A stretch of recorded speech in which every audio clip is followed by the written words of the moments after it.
Esta historia se llama Caminando en el Zócalo de la Ciudad de México con Juan Carlos Monedero. Querido Juan Carlos, ¿cómo ves México? Gracias por estos minutos. Muchas gracias por la invitación peripatética, ¿no? Así filosofaban los griegos clásicos caminando. México está en un momento especial. México está ahora mismo en el radar de América Latina, ha regresado después de mucho tiempo ausente. Una ausencia además que era como más clamorosa y escandalosa porque México siempre estuvo en América Latina. La gente estudiaba con los libros que se editaban aquí en este país. Siempre, incluso en los tiempos duros del PRI, donde tanto sacrificaba la democracia dentro, sin embargo, en la estructura internacional cuidaba a Cuba, respetaba, ¿no?, los procesos democráticos de fuera. México era a veces más importante democráticamente fuera del país que dentro. Pero hubo un momento en donde eso se torció y México empezó a entender que solamente le interesaba lo que pasaba en el norte, hasta el punto de que toleró que le hicieran un muro que separaba el continente, donde la carretera panamericana era frenada, ¿no? Y ahora, en cambio, está regresando. Y por tanto, regresar a México es regresar a América Latina. Y eso siempre es hermoso. ¿Qué te pasa por la mente, Juan Carlos Monedero, cuando nos paramos aquí en el Zócalo? Ves la imponente bandera mexicana, al fondo Palacio Nacional, en donde dice el presidente Andrés Manuel López Obrador, gobierna el pueblo. ¿Qué te pasa por la mente? Fíjate que seguramente esa bandera influyó al presidente de la derecha española, José María Aznar, para hacer una bandera enorme también en la Plaza de Colón. Pero la diferencia está en que en España la bandera ha sido apropiada por la derecha y por la extrema derecha. No ves una manifestación a favor de la sanidad pública o de la educación pública o de las pensiones para la gente mayor con banderas de España. En cambio ves a las manifestaciones de la extrema derecha que no reconocen la democracia, que no reconocen al gobierno, llenas de banderas o reclamando golpes de Estado, y las ves llenas de banderas españolas. Aquí, en cambio, ustedes han sido capaces de identificar esa bandera con las mayorías. Veo esa bandera y recuerdo la frase de primero los pobres. Veo la manifestación del INE donde no hay banderas de México y veo la manifestación de la gente que apoya a López Obrador llenas de banderas de México. Y eso implica que hay una disputa por el país. Ustedes han decidido apostar por las mayorías y otros no. Y por eso me encuentro a gusto por estar en este país en un momento en donde el gobierno apuesta por lo mismo por lo que yo estoy peleando en España o lo que estamos peleando en otros países, en Europa o en América Latina o en América del Norte. Estamos peleando porque este momento de crisis del modelo neoliberal, este momento donde ya no son capaces de solventar los problemas con el cambio climático añadido, con las migraciones, con las guerras, bueno, se resuelva golpeando lo menos posible a las mayorías y haciendo ver a los poderosos que van a tener que ceder. Aquí ustedes tienen una herramienta que es ese palacio de gobierno, diciéndole a las mayorías, tienen ustedes que ceder porque el pueblo nos ha votado. En España también la gente ha votado un gobierno de izquierdas, pero tenemos eso, los gobiernos, el poder lo tienen ellos y no dejan de ejercerlo. Caminemos un poco, Juan Carlos Monedero, y reflexionemos sobre eso. Se ganó una elección en el 2018, pero el dinosaurio neoliberal sigue moviendo la colita y muchos pensamos que lo hace desde el Poder Judicial. ¿Así es? Hay una cosa que la izquierda nunca terminó de entender. Incluso llegó a creerse que la derecha estaba en contra del Estado y ese era un error profundo. Recuerdo escribir como profesor de teoría del Estado sobre eso, decir que el fin del Estado era una mentira. Lo que se estaba terminando era el Estado social, era el Estado benefactor, era ese Estado que cuidaba a las mayorías.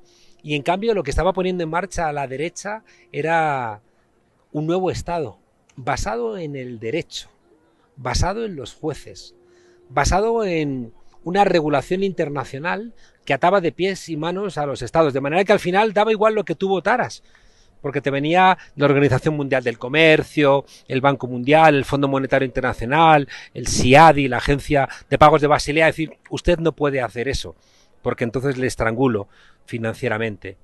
Poco a poco los Estados Unidos nos hizo dependientes del dólar, ellos controlan los códigos SWIFT, ellos controlan la gestión del dinero mundial. Cuando alguien ha cuestionado el dólar, les han dado golpes de Estado o les han ejecutado, como pasó pues con Gaddafi, como pasó con Saddam Hussein, en su crítica también, ¿no?, a Hugo Chávez en su momento. Cualquiera que cuestione el dólar como moneda de intercambio mundial es señalado por los Estados Unidos. Ahora mismo que Lula está resucitando la idea de una moneda común latinoamericana, Lula, igual que Petro, pues igual que López Obrador, pasan a estar en la diana, ¿no?, en el punto de mira norteamericano. Yo creo que estamos en un momento de cambio. Estamos en un momento de inflexión. Estamos en un momento donde lo viejo no termina de marcharse y lo nuevo no termina de llegar. Y decía Gramsci que en ese momento surgen los monstruos. Y ahora estamos en mitad de un momento donde se nos pueden llenar nuestros países de monstruos. Me decías, Juan Carlos, de que nos podemos llenar de monstruos y uno se preguntaría, esos monstruos no lanzan pelotas con la izquierda, sino con la derecha. Sí, y además visten de toga. Igual que también se enmascaran como periodistas independientes o como policías. Que resulta que al final son los policías los que se inventan pruebas contra los demócratas. Estamos en un momento complicado, ya digo, lleno de monstruos, porque el poder durante el último medio siglo, bueno, ha dado de comer a la gente que obedecía. Roma paga bien a sus traidores, o por lo menos les paga regularmente, aunque no les pague bien. Mientras que siempre la propuesta de cambio genera fatigas, genera por lo menos un intervalo donde hacen falta muchos sufrimientos, ¿no?, hasta que llega la democracia y la gente puede otra vez, ¿no?, desarrollar su vida dignamente. En España, una diputada que está siempre en la frontera entre la derecha y la extrema derecha dijo que el último valladar, el último muro frente al gobierno del PSOE con Unidas Podemos iban a ser los jueces. Porque consideran que cuando gobierna la izquierda les están robando lo que les corresponde, porque como siempre han gobernado, da igual que fuera la derecha supuesta o la izquierda supuesta, ¿no? Que fuera el PRI, que fuera el PAN, que fuera el PP, que fuera el PSOE, siempre son bipartidismos que son conservadores, donde uno hace un papel un poquito más conservador y uno hace un papel un poquito más progresista, pero los dos son profundamente conservadores. Y cuando vienen nuevas fuerzas políticas, sea Morena, sea Podemos, sea, no sé, la Colombia Humana, sea el correísmo, sea el MAS de Evo Morales, siempre consideran que le están usurpando el poder, y además siempre con esos tintes clasistas y racistas, ¿no?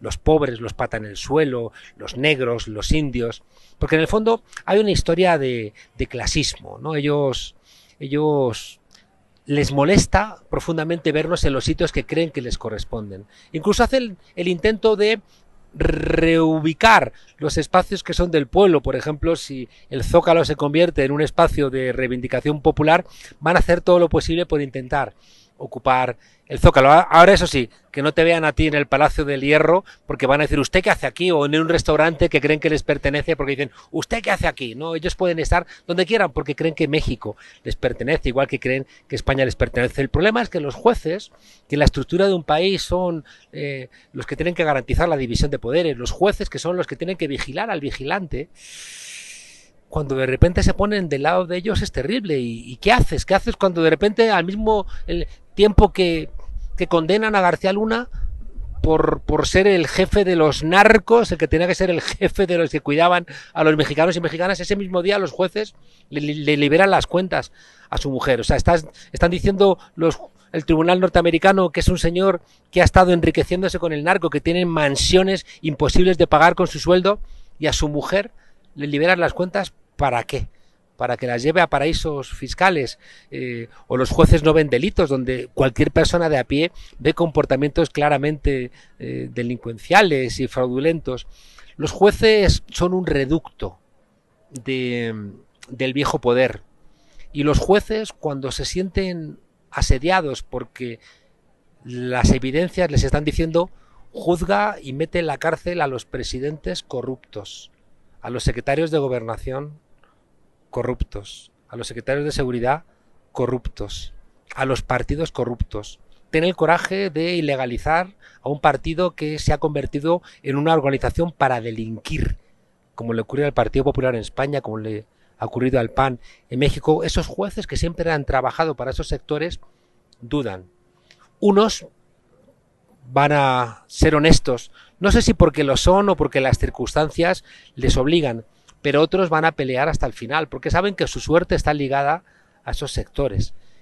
Y esos son los monstruos que identificó en los años 30 Gramsci, que hoy los tenemos habitando entre nosotros. Por eso nadie puede ponerse de lado. Si alguien piensa que simplemente puede ser un espectador y observar la realidad y simplemente opinar en virtud de un titular que lee en la prensa o un comentario en un informativo, y que ese comentario simplemente le sirve como para exonerarse de mayor responsabilidad. En la época del click activismo, no pones un meme o haces un clic y crees que con eso estás ayudando a la democracia en México, estás equivocado, porque la democracia en México, igual que la democracia en España, está ahora mismo asediada por poderes reales, que tienen el cuchillo entre los dientes, que les parece intolerable que García Luna sea procesado, que no tienen en el horizonte la posibilidad de que Fox o Calderón o Peña Nieto sean procesados por robar o por colaborar con el narco, que no pueden pensar que los empresarios que financiaron a esos políticos corruptos puedan ser llamados por la justicia. Toda esa gente que no observa esa situación está dispuesta a dar un golpe de Estado, que será blando o que será duro. Por eso creo que es muy importante que todos los mexicanos, que todos los españoles le digan a los que se pueden portar mal, no lo hagan, porque si lo hacen nos van a tener enfrente. Y como esa gente es más o menos miedosa, si los que quieren responder con violencia o responder saltándose la ley saben que tiene enfrente mucho pueblo, se lo van a pensar dos veces. Y por eso no basta con que observemos desde el salón de nuestra casa, sino que tenemos que hacer ver en qué lado de la trinchera estamos, porque la derecha ahora mismo, tanto en México como en España, está trazando una trinchera. En la trinchera, desgraciadamente, solamente hay dos lados. Y uno puede decir, es que no me siento representado por ninguno de los dos lados. Y yo les diría, tienes razón, puede ser que no tienes por qué sentirte representado, pero no te olvides que el lado de allá, el lado de la derecha, el lado de los jueces corruptos, de los policías corruptos, de militares corruptos, de empresarios corruptos, de políticos corruptos, ese lado al final te va a terminar devorando. Por tanto, ponte en este lado de la trinchera, asume que este lado de la trinchera es muy plural, que este lado de la trinchera no lo representa nadie, sino que lo tenemos que representar entre todas y todos, y ayuda a que este lado de la trinchera se parezca lo máximo posible a ese espacio de libertad y democracia por el cual estás peleando. Juan Carlos, ahorita hablamos de periodistas corruptos, de incluso la persecución de ustedes allá en España, pero enfoquémonos en el domingo, aquí en el Zócalo, camisetas rosas, miles de personas, por la razón que tú quieras.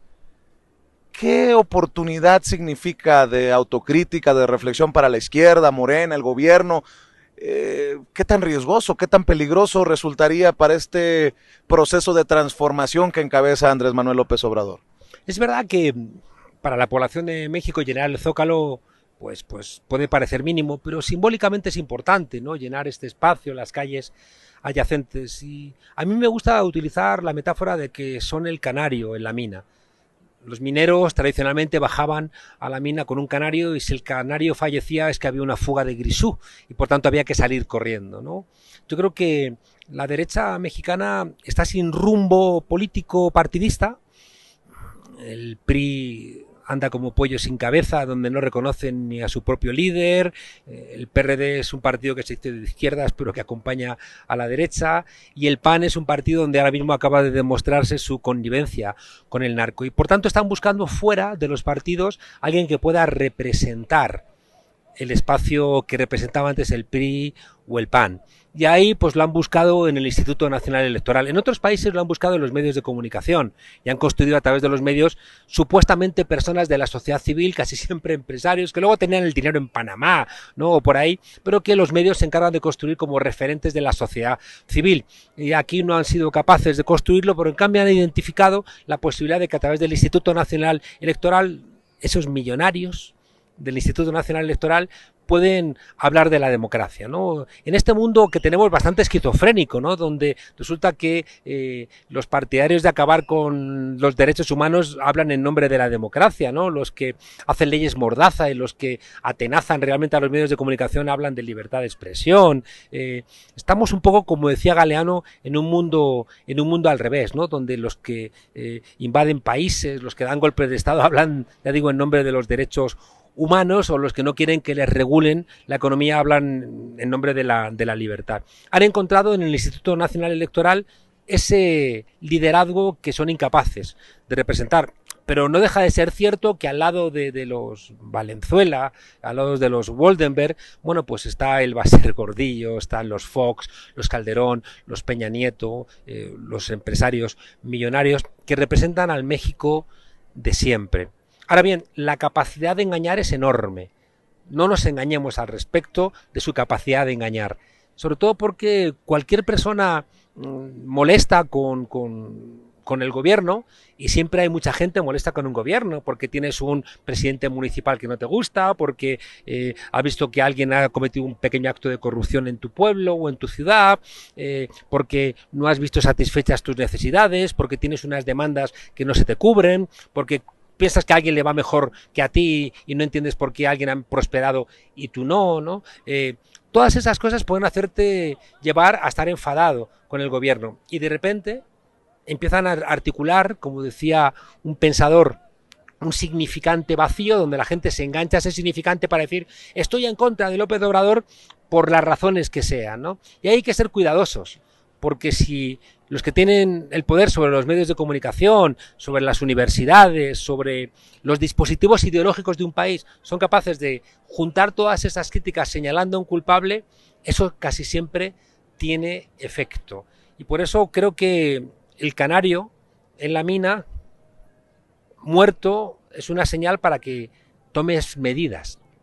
Si se llena la plaza del Zócalo, si esa plaza del Zócalo va a las portadas de todos los diarios, se abren los informativos, si hay una explicación elogiosa, épica, de lo que significa esa llegada al Zócalo y no hay un discurso alternativo que explique qué es lo que está pasando, creo que al final las víctimas pueden votar a sus verdugos y eso siempre es un problema que hemos visto repetido en muchos lugares. La gente que salió de la pobreza en el Brasil de Lula y Dilma Rousseff votaron a Bolsonaro y volvieron en un año a ser pobres de solemnidad y cuando protestaban por volver a ser pobres la policía les disparaba. ¿Queremos repetir esa situación? Aquí enfrente vive el presidente Andrés Manuel López Obrador, Juan Carlos. ¿Cómo entiendes el liderazgo de López Obrador? ¿Cómo le está yendo a López Obrador en este México en 2023 rumbo a la gran batalla del 2024? López Obrador es uno de esos liderazgos de los que decía Neruda, hablando de Bolívar, surgen cada 100 años, porque son liderazgos que tienen detrás movimiento social. Y eso es lo complicado. López Obrador no sale de las últimas elecciones del 18. López Obrador viene del fraude electoral del 88, viene del desafuero, viene del robo de las elecciones por parte de Calderón, viene del robo de las elecciones por parte de Peña Nieto, viene de la lucha por la no privatización del petróleo, ¿no? Es decir, López Obrador representa el 132, representa el zapatismo, me atrevería a decir incluso, representa a Javier Sicilia, representa toda la gente que se levantó diciendo estamos en contra del régimen del PRI y del PAN. Y de alguna manera él representa todo ese movimiento. Y va a ser muy complicado que quien le sustituya herede esa complicidad con todo un pueblo que tiene detrás 40 años, 30 y tantos años, ¿no?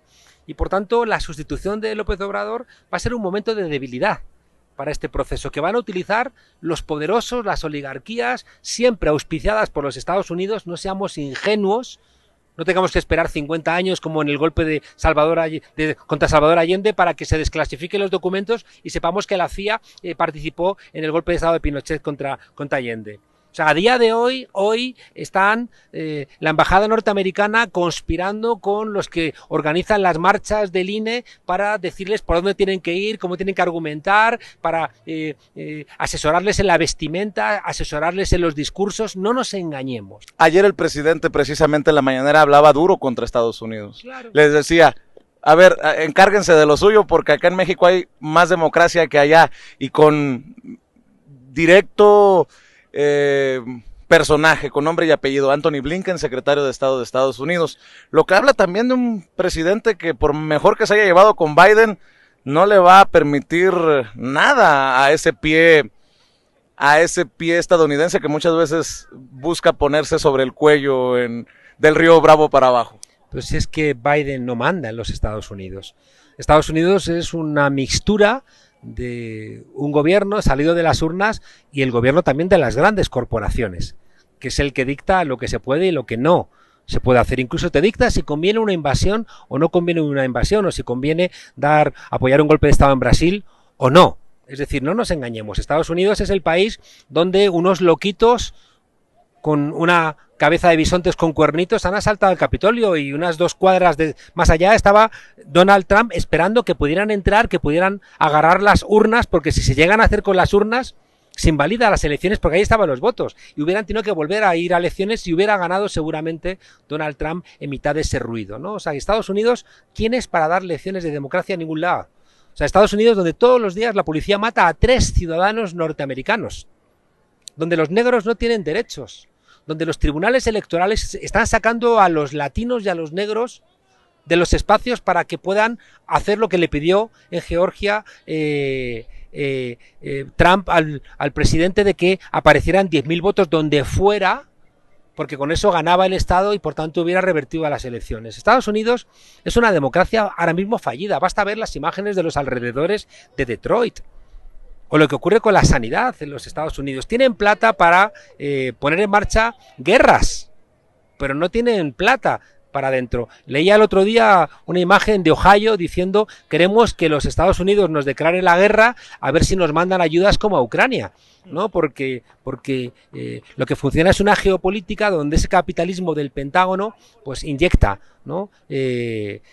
Lógica política a lo que es una lógica económica de ganar plata vendiendo armas. Estados Unidos, ¿quién es para decir lo que es democrático o lo que no es democrático? Porque el otro día en el Zócalo veíamos 2 cosas. Veíamos ese canario en la mina que demostraba que la extrema derecha y la derecha mexicana están buscando una salida en la crisis de los partidos, buscando un candidato a través del Instituto Nacional Electoral, del cual no van a decir que es un millonario ni que estuvo callado cuando los fraudes de Peña Nieto, cuando los fraudes de Calderón. ¿Dónde estaba el INE? No estaba. En cambio ahora se quiere declarar como la gran salvaguarda de la democracia. Pero ese mismo día, que no se está diciendo, aquí se pudo manifestar la derecha y la extrema derecha sin que hubiera ningún altercado. Y nadie está recordándolo eso. Es decir, sin represión. Sin represión de ningún tipo. O sea, no sin hubo los balazos que sí disparaban en los gobiernos del PRI y del PAN. Claro. Entonces, esa misma gente que dice esto es una dictadura, pero ¿cuándo en una dictadura tú puedes llenar la plaza del Zócalo y las calles aledañas con la policía cuidándote para que puedas manifestarte?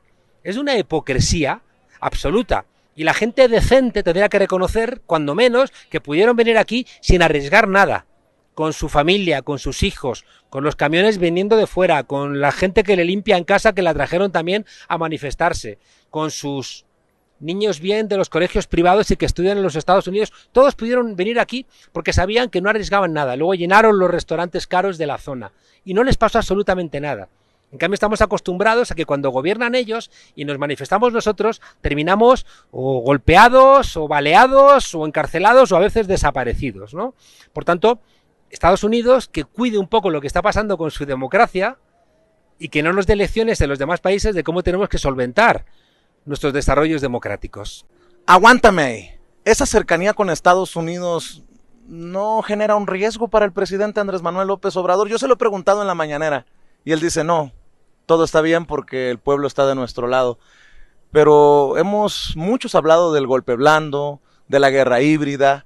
Hay un intento por lo menos de golpe blando contra Andrés Manuel López Obrador, una guerra híbrida en proceso. Pero desde la noche en que se proclamó la victoria electoral de López Obrador, es como en el 36. Sabíamos, cuando estalló ese proceso, que realmente había estallado.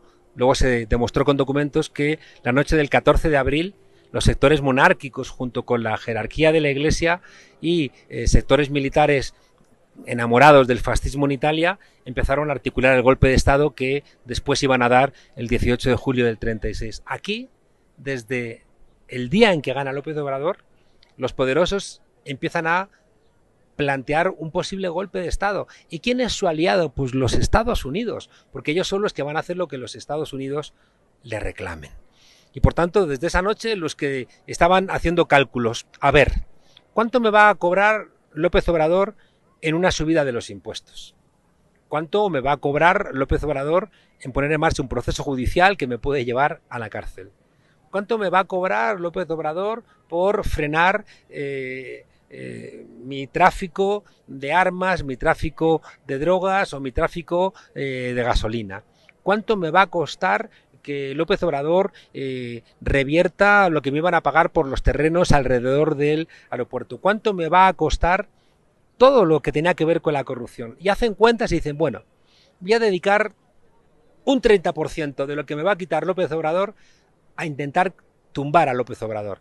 Y eso supone mucha plata. Plata para comprar casi todas las televisiones, casi todos los diarios, casi todas las radios, casi todas las redes sociales, porque a ver si se nos quita un poco la pendejada. Estamos preocupados, ¿no?, por espacios en las televisiones cuando la pelea está en las redes sociales, en WhatsApp, o si me apuras, o en Facebook, o si me apuras en sistemas mucho más actuales de geolocalización donde señalan a cada ciudadano y saben lo que ha votado, lo que quiere y cuál es el mensaje particularizado que le van a mandar, ¿no? Estamos luchando contra la gente del poder.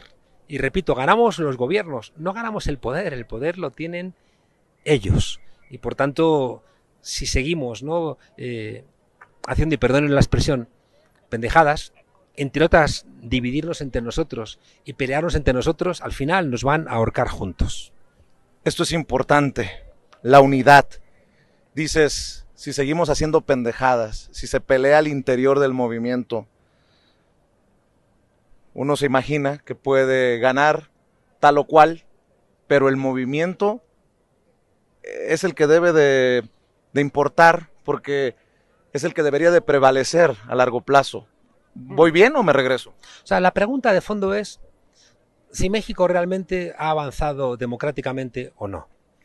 Cualquier observador medianamente sensato y decente reconocerá que México es diferente al de hace 4 años, que no ha habido ningún crimen de Estado donde haya participado el gobierno, donde la oposición se puede manifestar sin que haya ningún tipo de impedimento, que hay un seguimiento profundo para que no haya corrupción, que se está dedicando la renta a establecer infraestructuras al servicio del conjunto del país, que se está intentando mantener la capacidad de renta de los sectores más golpeados, ¿no?, de los pensionistas, de la gente pobre, pero que nadie se engañe. Si alguien piensa que en 4 años van a cambiar este país, es que vive en la irrealidad. O sea, que en España todavía hace 50 años que murió Franco y en España sigue habiendo franquismo sociológico. Aquí en México hay priismo sociológico. El priismo está metido en los tuétanos de este país, está en las rendijas de todo lo que estamos viendo.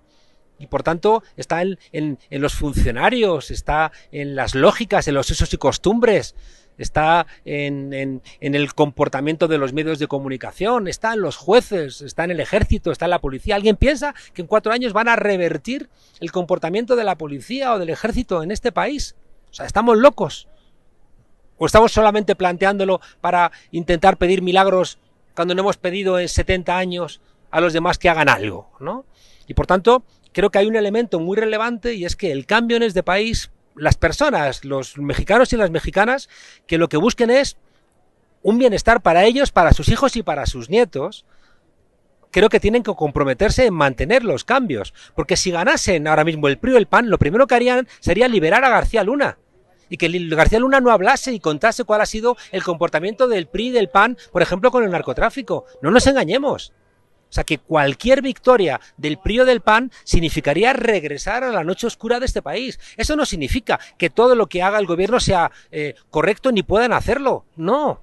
Es que están lidiando con un siglo de inercias y no es posible. Por eso es tan importante que la gente se comprometa, que no digan, López Obrador, solvéntame todos mis problemas, que así no funciona el mundo, que no hay ningún líder que tenga una varita mágica capaz de solventar todos los problemas. Tiene que comprometerse el pueblo, y no solamente yendo a las marchas, sino en el día a día, denunciando la corrupción, haciendo su parte, colaborando. Entonces, claro, resulta que para que en este país las cosas cambien va a hacer falta no un sexenio, sino 2 o 3, cuando menos. Porque hemos visto en Brasil, hemos visto en Argentina, después de un decenio de gobiernos de izquierda, viene Macri o viene Bolsonaro y en un año te desmantela todo lo construido. Y por tanto, para que esto realmente se consolide, para que no venga alguien del PRI o del MAN y te desmantele todo lo construido, aquí tiene que haber gobiernos de Morena, gobiernos del cambio, ¿no? Que no tienen que ser solamente de un partido, sino que gobiernos que representen esta transformación durante por lo menos, ya digo, 3 sexenios. Y la pregunta es, ¿quién garantiza la continuidad? Aquí no hay reelección, por una cuestión histórica de ustedes que tiene sus ventajas y tiene sus inconvenientes. Como no hay reelección, ¿quién garantiza la continuidad?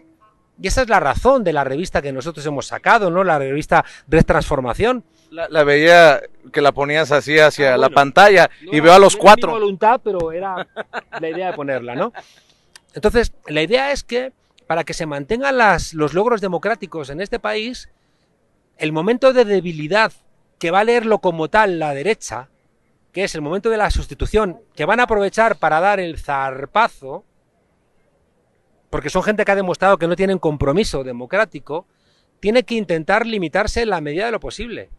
Ustedes han renunciado al dedazo, el presidente López Obrador ha renunciado al dedazo y ha puesto en marcha una encuesta. Las encuestas tienen también una parte positiva, y es que el pueblo va a decir quién es el candidato preferido o la candidata preferida, pero tiene el problema de que, como cualquier proceso interno dentro de un partido, genera fricciones y roces.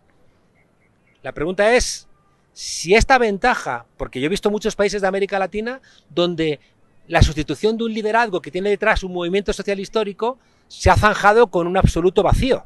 Aquí tienen ustedes a día de hoy 4, incluso a lo mejor 5 candidatos que pueden sustituir al presidente López Obrador. Está Marcelo Ebrard, está Monreal, está Claudia Sheinbaum, está Adán Augusto López, incluso puede estar a lo mejor Fernández Noroña o los que surjan. Es decir, que hay alternativa. Y para esa alternativa necesitan una discusión interna que puede generar roces. A veces no tanto entre los líderes como entre las bases que los apoyan. Alguien que piense que llevando la cabeza de alguien de los otros contendientes va a ascender en el escalafón. Y al final un proceso que tendría que ser democrático y que es un proceso de devolución al pueblo de las decisiones importantes se puede convertir en una lucha de todos contra todos donde Morena salga herido. Y si Morena sale herida del proceso de primarias, la derecha sale reforzada. Y por tanto, nadie que realmente tenga interés en el futuro democrático de México, nadie debiera golpear a ninguno de los demás candidatos en este proceso de encuesta. Al revés, que cuenten cuáles son sus alternativas, que cuenten por qué piensan que son los mejores candidatos o candidatas para dirigir este país, pero que no caigan en el error de pelearse entre ellos. Y por eso la idea de piso parejo que defendemos en la revista y que ha planteado el presidente es la garantía de que todos acepten finalmente el resultado y que quien gane diga he ganado en buena lid y quienes pierdan digan hemos perdido en buena lid. ¿Qué es lo que va a permitir que quien gane no lo gane todo y se refuerce con los demás líderes que son líderes espectaculares y que sería un despropósito dejarlos fuera del juego político porque han perdido la carrera presidencial? Y de la misma manera, los que han perdido tienen que tener la sensación de que no lo han perdido todo y que siguen siendo útiles en el desarrollo democrático de Morena y de México. Tienen que terminarse estas terribles ideas de que cuando pierdes te vas, te cambias de partido, te marchas. No. Es decir, que los proyectos de continuidad los expresan los partidos políticos, no los expresan los líderes, porque en el siguiente sexenio habrá quien gane representado un liderazgo que tendrá que marcharse. Y tendrá que venir otra persona. Y la continuidad que la representa, para mí la representa Morena, como partido movimiento. Por eso es tan importante que Morena sea quien garantice la idea de piso parejo. Morena tiene que ser quien garantice que quien gane reciba el apoyo de todo el partido sin ningún tipo de cuestión. Morena tiene que ser quien traslade a la ciudadanía la parte de corresponsabilidad con el mantenimiento de los logros de lo que signifique la 4T. Está América Latina mirando a México, porque nos jugamos mucho, porque los enemigos son poderosos, porque aquí son ustedes el único país donde ha ganado la izquierda con un poquito más de de distancia respecto de la derecha. Y por tanto creo que su fracaso no les corresponde, no les pertenece. Sería el fracaso de toda América Latina y también nos perjudicaría en Europa. Y por eso creo que es tan importante que las fuerzas de la izquierda, que es lo que explica que estemos aquí, que yo esté aquí, la victoria de un proceso virtuoso de la encuesta, de las primarias, va a ser una ventaja para la izquierda de toda América Latina y de todo el mundo. A ver si te entendí, Juan Carlos. Morena, el proceso de transformación en el 2024 no tiene derecho a fracasar. Es que no es un fracaso que le pertenezca, porque siempre nuestras victorias son estados de ánimo que van más allá incluso de nuestros propios países. Cuando ganó Syriza en Grecia, que era un país chiquito, nos llenó de alegría en todos nuestros países. Cuando gana Morena, cuando el presidente hace ese discurso sobre Bolívar, cuando invita a Díaz-Canel, sin querer defender el régimen cubano, simplemente diciendo Cuba es la dignidad del continente porque la han querido invadir y no lo han permitido. Cuando aquí se critica a la OEA como el Ministerio de Colonias norteamericano, cuando aquí se señala a Almagro, el secretario general de la OEA, como una persona que ayudó en el golpe contra Bolivia, cuando se defiende al presidente Castillo en Perú, cuando ocurren todas esas cosas, México se está convirtiendo en el referente de un imaginario colectivo que va más allá de México, que va más allá de Morena. Y el fracaso de Morena es un fracaso de todos nosotros y de todas nosotras. Por eso creo que tenemos derecho, si nos lo permiten, a decirles que tienen que esforzarse lo máximo posible para que este proceso no fracase. La crítica es obligatoria y la crítica tiene que venir de todos los países. Igual que el presidente López Obrador puede señalar a Dina Boluarte como una persona que está usurpando el gobierno de Perú, creo que el continente latinoamericano tiene derecho a señalar lo que está intentando hacer aquí la derecha. Tiene derecho también a señalar cuando crean, ¿no?, que hay comportamientos que no terminan de entenderlos desde perspectivas de izquierdas. El feminismo, por ejemplo, es continental, o me atrevería a decir es mundial. El feminismo no va a ser solamente una realidad de México, el feminismo es una realidad de todo el mundo, igual que el ecologismo. Entonces, creo que en el momento en que hoy México se está convirtiendo en un referente de la izquierda mundial, tiene también que saber que la izquierda mundial les está mirando para ayudarles y también para recordarles cuando piensen que hay algo que no se está haciendo bien. Muéstrame la revista, mi querido Juan Carlos. Bueno, la revista que se llama Red Transformación, que es una revista paramilitar en las ideas, tenemos una nueva etapa donde ahora mismo estamos intentando hacer valer el proceso democrático de la encuesta, como un proceso muy novedoso, un proceso, ya digo, lleno de aristas, porque son procesos a la interna de un partido donde todos los que quieran contender, pues están contendiendo contra gente de tu propio partido. No estamos peleando contra adversarios de fuera, sino que estamos disputando espacios desde dentro. Y eso puede hacernos enfrentarnos entre nosotros. Todos los procesos de primarias en todos los países del mundo pues terminan con aristas, con heridas, con cicatrices, o terminan también con celebraciones. Eso se logra cuando todo el mundo tiene la sensación de que ha habido piso parejo, donde todo el mundo tiene la sensación de que los demás contendientes han peleado en igualdad de condiciones, que nadie ha aprovechado ningún tipo de circunstancia para beneficiarse. Y eso hace que al final, ya digo, todos acepten el resultado de la persona que gane, los demás dirán, has ganado.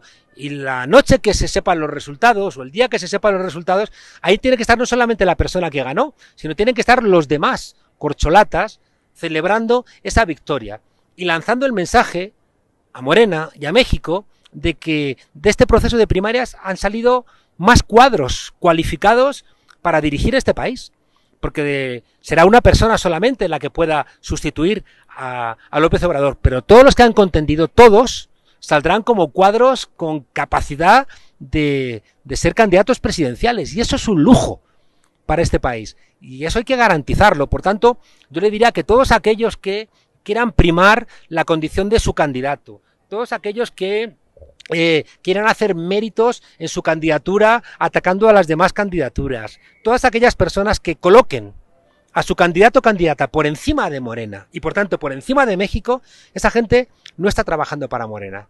Esa gente podría estar en cualquier otro partido, que no tiene nada que ver con lo que significa de Renovación Democrática Morena.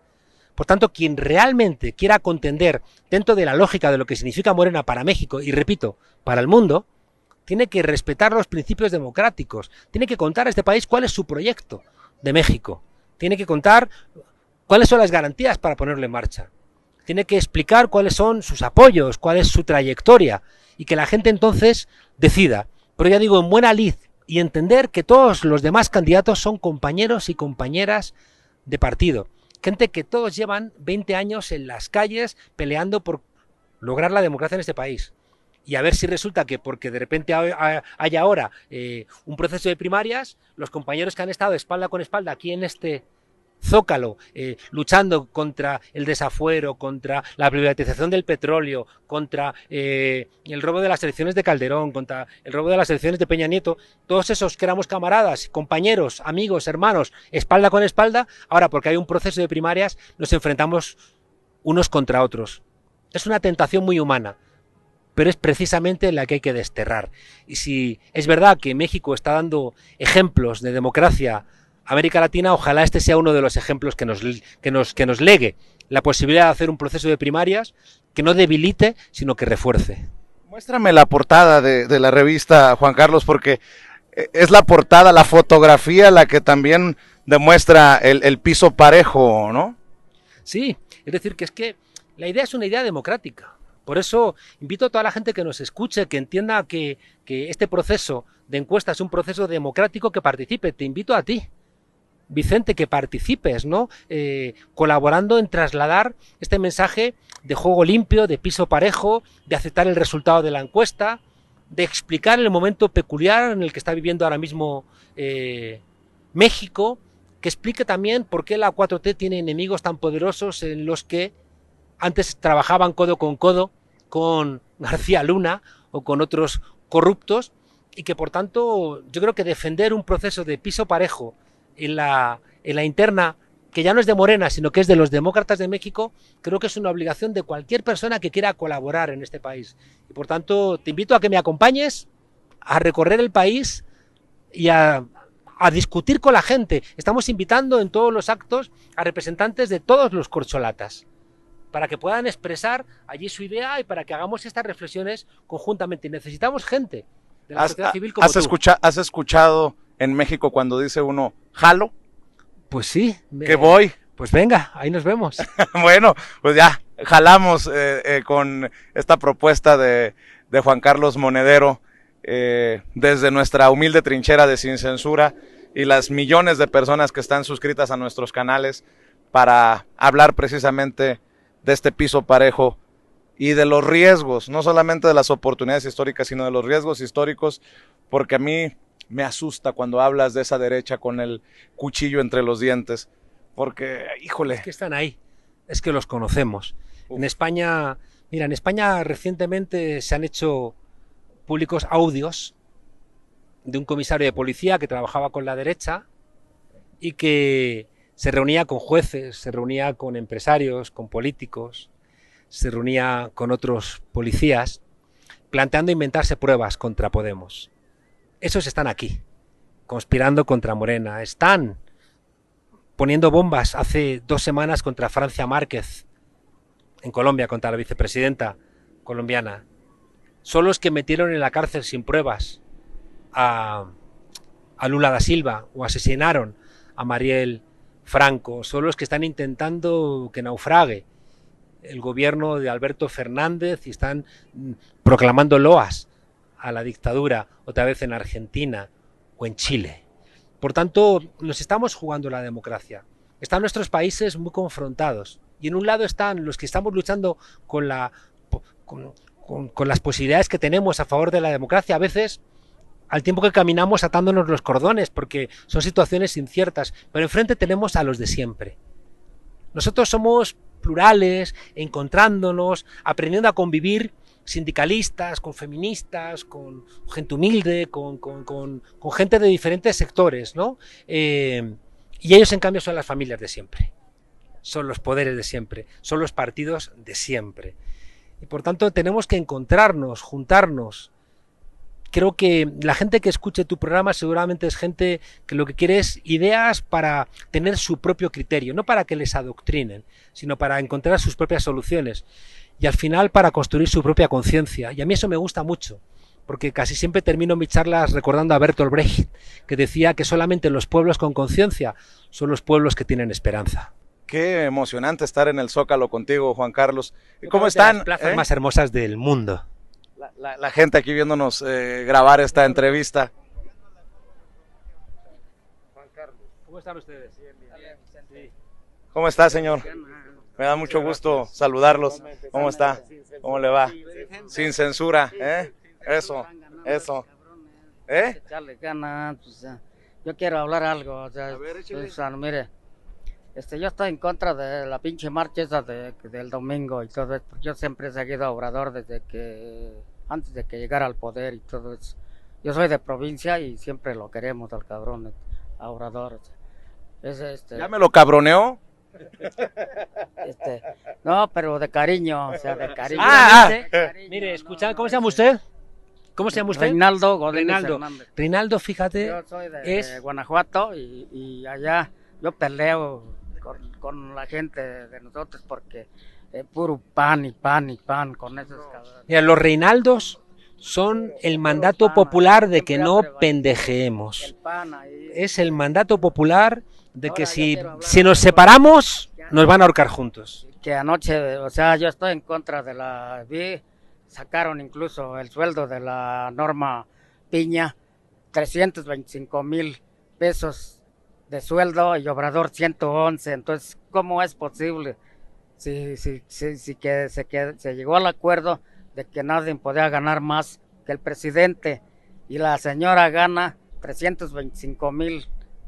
Y no le quiero echar a perder el día, pero también hay que decir que Lorenzo Córdoba se va a ir con una indemnización como de 9 millones de pesos y Ciro Murayama como con otros 7,5 millones. Digo, para que se enoje, pues, bien. Sí, pero mira, eso para ellos no es nada, lo que tienen guardado aparte. ¿Tú crees que nada más eso van a tener? No, esos cabrones tienen su guardado y todo eso.